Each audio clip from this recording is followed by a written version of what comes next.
We're talking to Mr. James Settles, the founder and the executive director of Atheist House. And of course, Mr. Settles, let's continue our the conversation from our first segment by having you to perhaps address one of the real problems that we find among our young people today.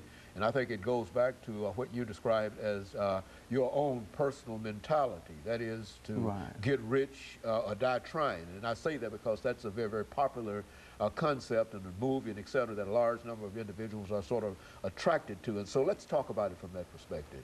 Yeah, well, I think in a lot of ways, I think a lot of it has to do with our mentality and the way that we think. And that's one of the things that we address at Ephesus House. A lot of it is the way we dress. Part of our dress code at Ephesus House is no braids, plaits, nor sagging, things of that nature. Because what happens is a guy can try to go and get a job. And when he try to go and get a job like that, they're not going to tell you that they're not going to give you a job for because of the way you're wearing your hair or because of the way you're dressed. They're just not going to give you a job. And so you go back and there you are sitting and wondering why you can't get any work. And one of the things, not only do I talk about it, do we stress it at Ephesus House, but even when I go to the institutions, I go to the institutions a lot myself and counsel with guys, and also and one of the things that I noticed, you got a lot of guys that are tattooed up, that are grilled up, and different things like that. Well, a guy, he wants to complain about saying that he can't get a job at McDonald's. I mean, at nowhere but McDonald's. But if you really want to try to get in management, nobody wants you in management with no braids or with no grill. And I think the tragedy is the message that we send, and I'm not hating on people that do rap music or anything of that nature. And I think when I say that, I say the tragedy is this guy, he can tattoo his body up and wear the grill because you're going down there buying his CDs. Well, most young people, you know, they're imitating this and they can't even get a job because they're starting from ground level. So I think we really have to be careful not only about the messages that we're sending, but I think we as parents, we have to watch what we're allowing our children to grow into, because see, I've come in contact with so many people that say that it's just a phase that they'll grow out of it. Well, you don't grow out of stuff, you grow into stuff. And so, you know, it's almost like allowing a kid to, whether it's tattoo his body up or wear his clothes any kind of way, you know. Because see, all that says something about him. That trail, I mean, really, and I say this with all honesty, that I went and talked to some football players at this high school, and when you graduate from high school, those are the most critical years from high school to maybe 21 or 22 in your life, whereas most people say, man, I done graduated from high. Well, really, it just began, because what you're doing then is you're setting a standard for the rest of your life from that point on.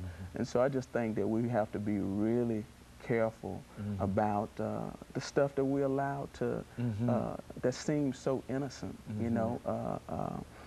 Right now, I know even myself, I've had got two boys that, and both have graduated from college, and they still have a curfew if they're going to be in my house, because I can't be responsible for a young man running, ripping and running the streets all times of the night and allowing the blood to be on my hand about a situation like that. So it's just, I just think it's very important about how we communicate to our young people, and especially my generation. I really believe that we have done our young people such a disservice by not being the proper role model that we should have been. And I really, I am really sad about that, and that's one of the reasons why I dedicate my life to doing what I'm doing today. been in business over 11 years after I got out of prison in 1993. And when I got out, I started going back into the institution, and most guys be like, man, there's no way I'll be coming back in here after staying incarcerated over 8 calendar years, and you're coming back. Well, one of the things that the Lord was dealing with me about is that he who is greater of most must be servant of most. And what I mean by that is I think God delivers us from things, and he don't just deliver us from things to constantly buy bigger houses and bigger cars. I think he delivers us from things so we can reach back and try to share with others that there's a way out. And when I say that, I struggle with drugs and alcohol, and started off trying to sell drugs, but ended up getting caught up.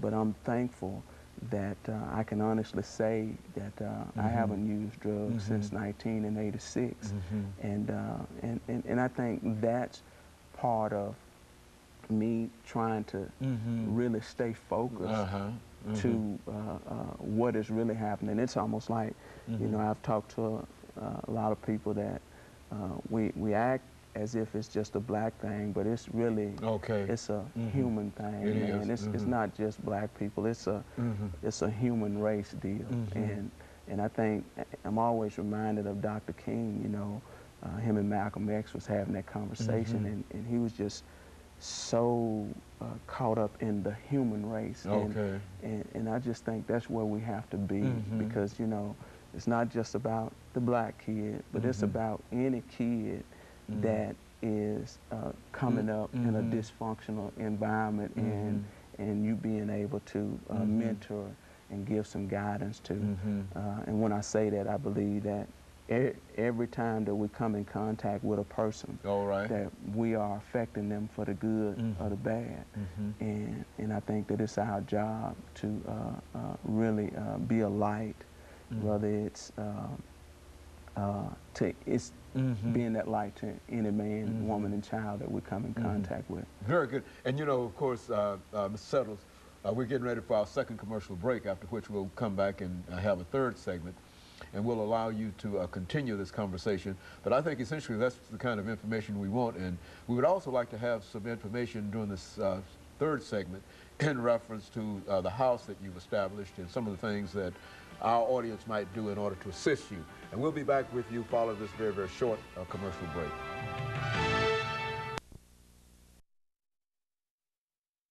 We're talking to Mr. James